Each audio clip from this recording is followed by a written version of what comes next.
ఇక్కడ ఈ మధ్యన ఒక రాజకీయ నినాదం వినబడతా ఉంది. మురళి రాజకీయ నినాదం ఏంటంటే జై భీమ్ జై మీమ్, అంటే దళితులు ముస్లింలు ఒకటే, ఈ ఇద్దరు కలవాలి అని చెప్పి ఒక రకమైనటువంటి మన హైదరాబాద్ కేంద్రంగానే వినబడతా ఉంది. అట్లనే ఈ మధ్యన లాల్ అంటే కమ్యూనిస్టులు అంబేద్కరిస్టులు, అంబేద్కర్ వాదం కమ్యూనిజం ఒకటే అనేటువంటి ఒక మాట, అంటే రెండు అంశాలు మీరు చెప్పండి. దీని మీద జై భీమ్ అనేటువంటి ఒక నినాదం, దళితులు ముస్లింలు కలవాలనేటువంటి ఒక నినాదం, జై నీల్ జై లాల్ జై నీల్, అంటే లాల్ నీల్ జెండాలు ఒకటే అనేటువంటి, అంటే అంబేద్కర్ వాదులు, అంబేద్కర్ గారు తీవ్రంగా రేగించినటువంటి కమ్యూనిస్టులు అంబేద్కర్ వాదం మాది కమ్యూనిజం ఒకటే అని చెప్తా ఉన్నారు. అంబేద్కర్ మీరే ఇందాక చెప్పినట్టు ఈ దేశంలో ఈ మట్టిలో పుట్టినటువంటి మతం మీద ఈ మట్టి గురించి ఆలోచించదు అని స్పష్టంగా చెప్పినటువంటి అంబేద్కర్ గారిని ముస్లింలు అంటే ఈ మట్టిలో బయటి దేశాల నుంచి వచ్చినటువంటి మతవాదులు అంబేద్కర్ మావాడే అని చెప్తున్నటువంటి పరిస్థితి. ఈ రెండు నినాదాల గురించి మీరు ఏ రకంగా ఆలోచన చేస్తారు? దీంట్లో ఉండబడే అంతరంగ ఆలోచన ఏంటి? అందుకే భారతదేశంలో ఈ కొత్త నెరేటివ్ ఏదైతుందో అందరికి వస్తున్న ఆదరణ, ఆయనను అందరూ యాక్సెప్ట్, అందరి వాడిగా మార్చిపోయాడు అంబేద్కర్. అందుకని ఇప్పుడు ఇస్లామిక్ ఫోర్సెస్, లెఫ్టిస్టులు, వీళ్ళంతా విభజనకారులు, వీళ్ళంతా కూడా ఈ కొత్త నరేటివ్స్ ను బయటికి తీసుకొస్తున్నారు.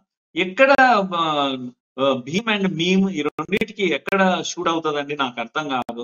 అంబేద్కర్ ఆయన ఇస్లాం గురించి ఆయన చెప్పిన వ్యూస్ ను మీరు యాక్సెప్ట్ చేయండి. అట్లయితే ఇస్లాం అనేది యూనివర్సల్ బ్రదర్హుడ్ అని గురించి మనం మాట్లాడతాం. కనుక universal it is not possible in Islam అని చెప్తాడు. The brotherhood of Islam is confined to Islam only అని అంబేద్కర్ ఏం చెప్పలేదు. కనుక there is no brotherhood in Islam. It cannot be accepted. A brotherhood of Hindus is not accepted by Islam చెప్తున్నాడు ఆయన. మరి అందుకని ఈయన వ్యూస్ ను అంబేద్కర్ యొక్క ఆలోచన మీరు యాక్సెప్ట్ చేయండి. చేసినాక జై భీమ్ అనకపోతే ఇంకా అన్నాండి. కనుక ఇది ఎక్కడ షూట్ కాదు. రెండవ విషయం లాల్ నీల్ అనే విషయం కూడా మీరు చెప్పారు. ఇక్కడ సీతారాం హైదరాబాద్ లో వచ్చి ఇచ్చినటువంటి ఒక స్లోగన్ అంతే, నోటితో సరిపోతుందా?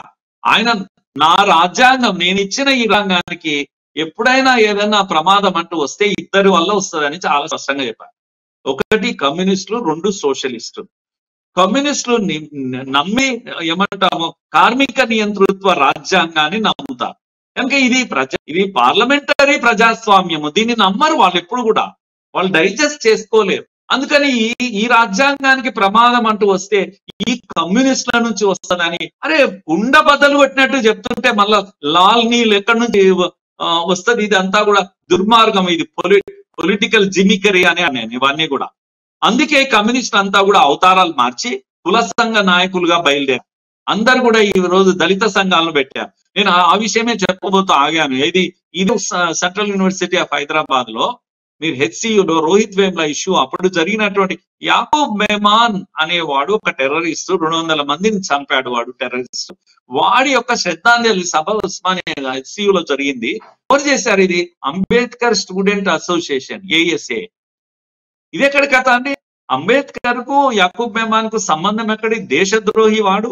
వాడి యొక్క సంతాప సభ లేకపోతే శ్రద్ధాంజలి సభ హెచ్సియులో జరుగుతుందా? దాని మీదే కదా సుశీల్ గొడవ పడ్డది. వాడు కొట్టారు, ఇది చేసి సస్పెండ్ అయ్యారు. రోహిత్ వేమ్లా దాంట్లో సస్పెండ్ అయినందుకు పాపం ఆయన సూసైడ్ చేసుకున్నాడు. దీంట్లో నేనేమంటున్నానంటే అంబేద్కర్ పేరు పెట్టుకున్న ప్రతి వాడు పతివ్రత కాదు. ఈ మధ్య కాలంలో ఫేక్ అంబేద్కరిస్టులు అంబేద్కర్ చెప్పిన వాదాన్ని వ్యతిరేకిస్తున్నారు వీళ్ళంతా కూడా. నేను ఒక అఫ్జల్ గురు యొక్క సభలు వీళ్ళు పెట్టారు. ఎవడు అఫ్జల్ గురు అనేవాడు? ఈ పార్లమెంటు పైన దాడి చేసిన వాడు, వానికి శిక్ష పడ్డది. నేను చెప్పలేదు, సుప్రీంకోర్టు 20 ఏళ్ళు వాళ్ళ ట్రయల్ జరిగిన తర్వాత వాడికి శిక్ష వేసింది. అలాంటి నేరస్తుడు మీకు గొప్పగా కనిపిస్తాడా? పైన అంబేద్కర్ మీద చేస్తారా ఇవన్నీ కూడా? నేనేమంటున్నానంటే అంబేద్కర్ పేరు పెట్టి దళితులను అందరినీ కూడా, దళితులు యాక్సెప్ట్ చేస్తారా అండి? అంబేద్కర్ ఒక అఫ్జల్ గురువును యాక్సెప్ట్ చేస్తారా? ఒక దేశద్రోహులను దళితుడు యాక్సెప్ట్ చేస్తారా? నేను అంటాను దేశభక్తుడు దేశభక్తుడు ఇంకొకడు లేడు ఈ దేశంలో.